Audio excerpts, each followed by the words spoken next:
We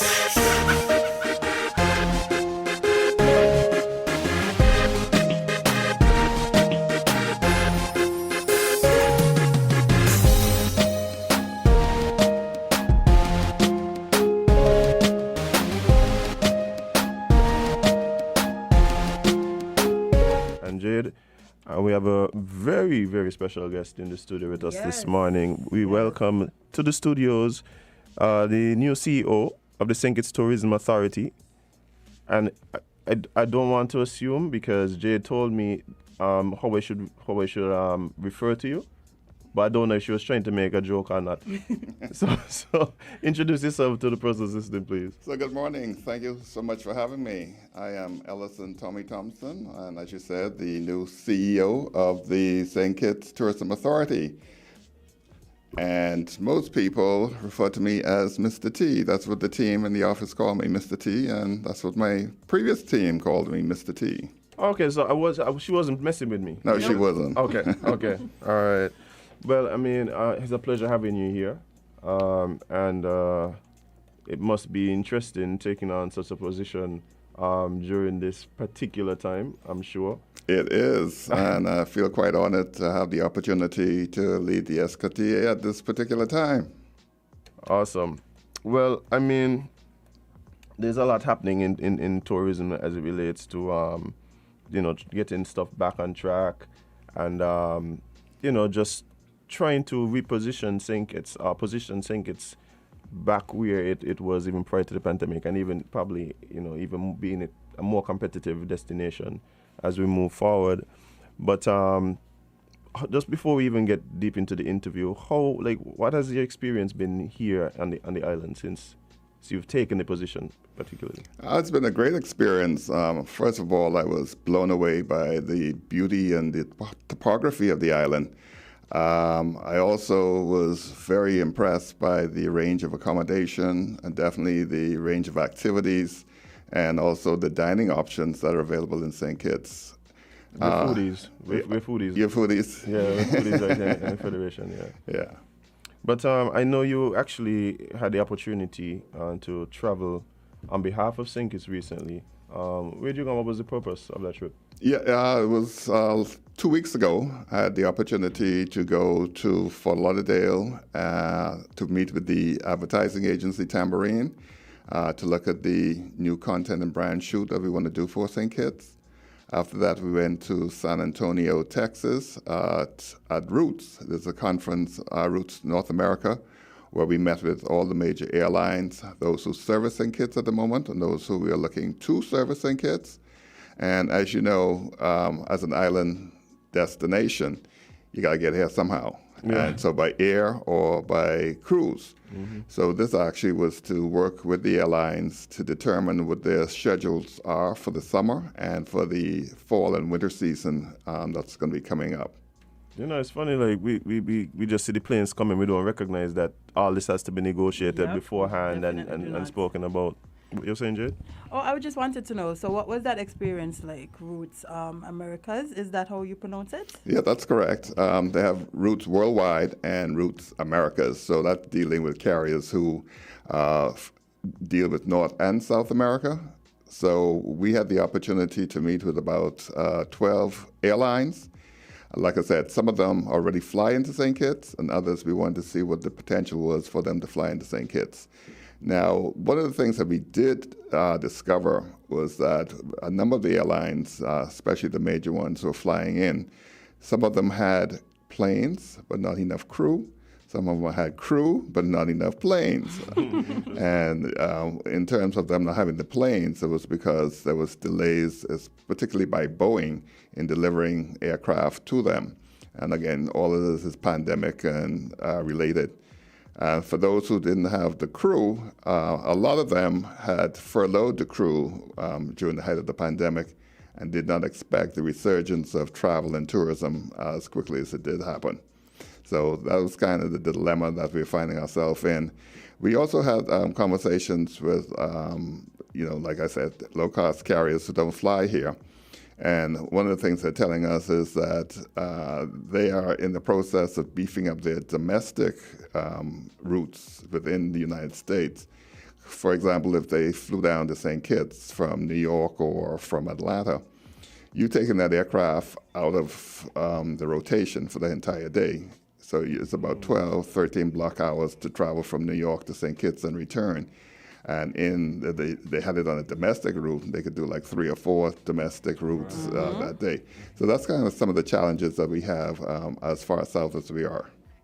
Well, I mean, in spite of the the challenges that you're outlining, I'm sure that we do have some flights organized for the summer. Oh yeah. Look like? We're extremely pleased that American is giving us daily flights from Miami, and then double daily on Saturday.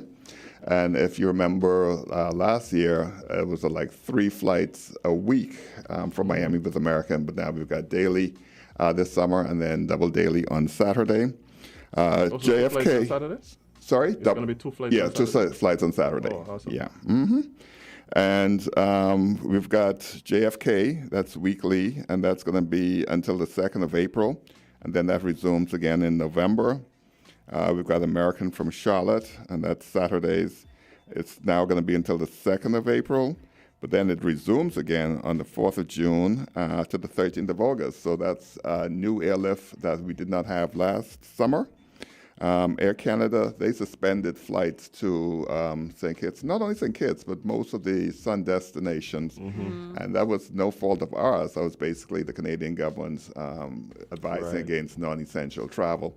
But we hope to have that service back again in November. Delta, we've got a weekly service on Sundays, and that's now until the 3rd of December. And we're working with Delta to reintroduce the JFK service, hopefully for November. With United, we've got Newark, and that's every Saturday, and that's now until the 30th of April. And one of the things we've spoken to them about is getting an earlier start for the winter season. Because when we look at where the guests are coming from who visit St. Kitts, the major area for us is the New York area, and then that's followed by Florida. So we definitely need to make sure that we've got the as much airlift as possible coming out of the New York area. Okay, awesome. And then last but not least, we've got British Airways, who's twice weekly from London Gatwick via Antigua into St. Kitts. At the moment, they are Thursday and Sunday, but for the summer, they're going to be looking to move at the end of the month to Wednesday and Saturday. Now, where we do have some challenges with airlift is from the Caribbean region, and which is actually a huge market for St. Kitts. So we're actually in negotiations to see how we can get some additional lift with different carriers into St. Kitts, and especially with the music festival coming up. The Caribbean is a huge market for that, so we've got to see how we can beef that up. Yeah, well, I mean, I'm happy to hear that even with all the flights that we have been able to secure, that there's still negotiations happening, and so we could really look forward to hopefully getting more airlift from some of these other destinations that you outlined. Yeah, we work on a sort of like a 2-prong approach. We've got to deal with the network planners who decide where the flights are coming in and how they're coming in. But we also have to work with the marketing people to make sure that we're advertising the routes and advertising St. Kitts as a destination that they fly into. So, for example, when you work with American Airlines, you can work with their sales departments. But they also have a tour operating arm called American Airlines Vacations. So we work with them as well in order to get the packaging. So that's combining the hotels, the air, and sometimes excursions into a package that some people find more convenient to purchase. Oh, awesome. And I mean, I guess if you're coming to this destination to vacation, you would want to take advantage of those type of packages, because lots of the times you want to have things to do, but you don't want to have the hassle of figuring it out when you're already here. So if you have a package already put together, it works out better for you. Well, you know, somebody like me, I'm on the easy way out, so I will go with the package anytime. But you've got the more mature traveler who does not mind combining, and then they use their mile points that they have with the airlines to put their holiday together. So, you know, we've got to make sure that we are open to all types of possibilities for people to get here. And in terms of distribution, we've got to make sure that St. Kitts is seen far and wide, and in all markets. Of course, the U.S. is the number one market for us. The number two, Caribbean, and then we've got Canada and UK, which are roughly around this, delivering the same amount of business to us. Yeah, I'm just listening to you talk about these negotiations and putting these packages together. How important is it for the airlines and the negotiations when you start speaking about even locals traveling out of the country? Is that part of the negotiation? Oh, definitely. And what we also have to do is make sure that we're combining NEVIS, so we present the destination as a federation, because the airline, they don't care who flies. Exactly. That was the whole point I'm thinking. They just want bums on seats. Yeah? Right, exactly. So the local domestic market is extremely important in the calculations for them. Awesome. All right. But I mean, we have been getting constant updates from the tourism authority. Yeah, we have. Even through the last year, especially during the pandemic. What would you say is the current state of tourism in St. Kitts? I think we're doing really well on the cruise side, but where I would like to see us do even better is the stayover visitors. Yeah, where I came from, we call them stopovers, so I got to get used to stayovers now. Mm-hmm. But there we have a lot of work that we need to do. I think with us getting a new content shoot in terms of the brand and the content imagery that we need, that's going to go a long way in making us, it's visual. Tourism is visual, so you've got to make sure that you've got images that's going to attract somebody who's in the decision-making set of wanting to go on a holiday. So what we are looking to do is a new brand shoot, but also a new content shoot where we're looking at getting local Kittitians to tell the story of the destination. Nobody can do it better than a local person who has character and is going to really sell the destination. Yeah, her name is Jade. And so we also have to make sure that we've got our sales elements running concurrently along with the PR efforts. So it's not a one-track thing. We have to make sure that we have everything synergized. So where we're advertising, we've got to make sure that the travel partners are aware of the destination, and then PR backing up what we're doing. Well, where are some of the places that we place some of this content and these advertisements? Well, a lot of the content is definitely going to reside on our website. Mm-hmm. Okay. But we also are working extremely hard with people like Google so that we come up in the search. Mm-hmm. We're working with companies like Travel Zoo, who produce content and also put packages together for us, for people to fly into St. Kitts. We're making sure that we're in the markets where our direct airlift originates from. So that would be your New Yorks, your Atlantas, your Charlottes, your Miami. But we also are looking at the primary feeder markets for those flights, because not everybody who comes to St. Kitts comes from those gateways. Mm-hmm. There are also feeder networks that the visitors come from. So we're making sure that we know where those markets are, and we're concentrating on those primary feeder markets and also the originating markets. If we had huge budgets, we could go everywhere. But right now, we've got to be surgical in what we do and make sure that we're fishing where the fish are biting. Right, for sure. Well, I know for me and a lot of other people, usually when we plan things, the first thing we do is hop over to socials. Mm-hmm. So what about the plan for, I know you guys have multiple pages. What's about the social media plan? How is that about to look? Social media is critical to what we're doing. And as you said, people get the information differently now. And one of the things that we have noticed is that we also need to appeal to a younger demographic that's coming into St. Kitts.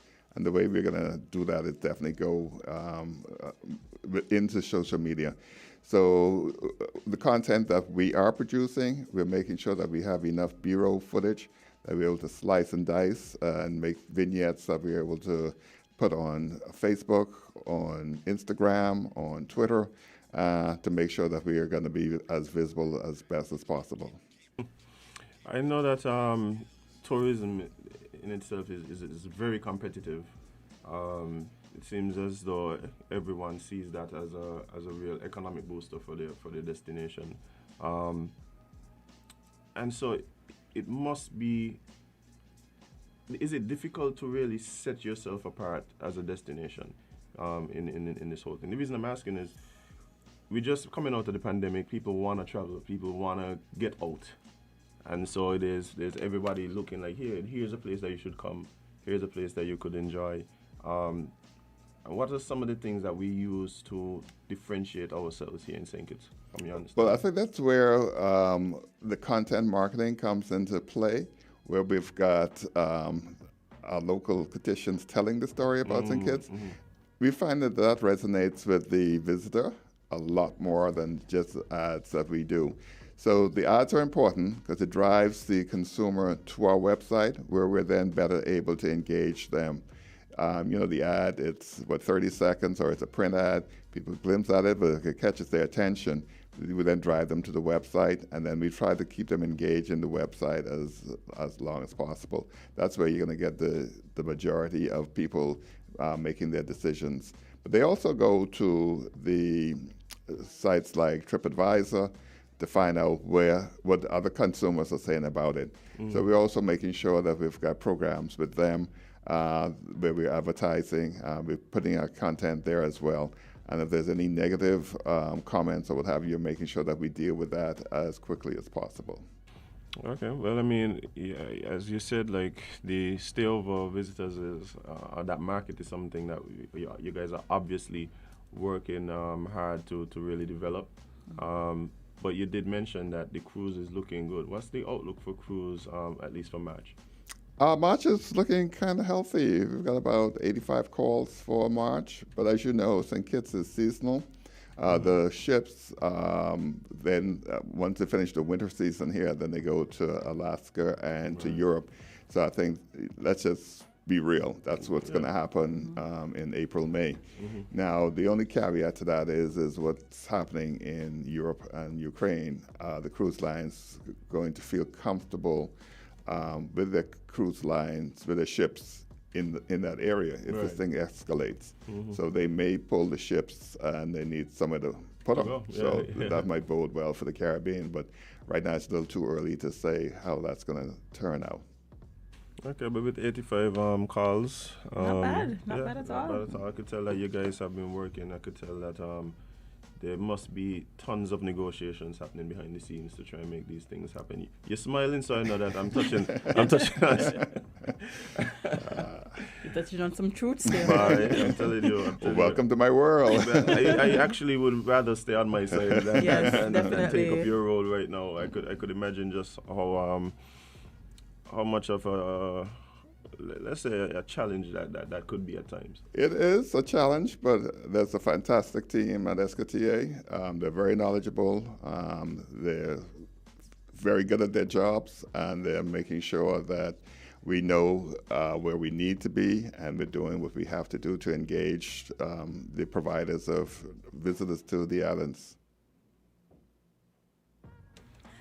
So what about this summer when it comes to cruise lines? What have we confirmed so far? There are not that many, unfortunately. But like I said, we're not sure how many will actually end up here because of the current situation. But to date, we've confirmed calls from Royal Caribbean and potentially Princess Cruise Lines for the summer. All right. Yeah. Oh, nice. And nice. Part of what's in the works is also that we're having some events in terms of music festival that's going to be the catalyst to drive some business during the summer months. Yeah, I'm pretty sure. We'd love to see. Yeah, I'm pretty sure even Culturama might be one of those. And then there's also some festivals in Nevis. Yes, so Culturama. Culturama that's going to draw visitors here. And then there are a couple of things that we are proposing, and that's another show that we'll come back to talk to you about. Okay. What? Mr. T, make sure you come back and give us the exclusives, right? You're now officially a friend of the show. Oh, I thank you. So appreciate it. So now you're welcome here anytime, and we look forward to hearing about the plans that you guys have really help and sell the destination. I'm sure even locals would benefit. Oh, definitely. And, we're very big on community-based tourism initiatives, so that's a clue. Okay. Well, Mr. T, it was a pleasure meeting you for the first time and having you join us today. We look forward to, again, as Azim said, furthering the conversation when it comes to tourism in St. Kitts and Nevis. I look forward to returning. Thank you for having me. All right.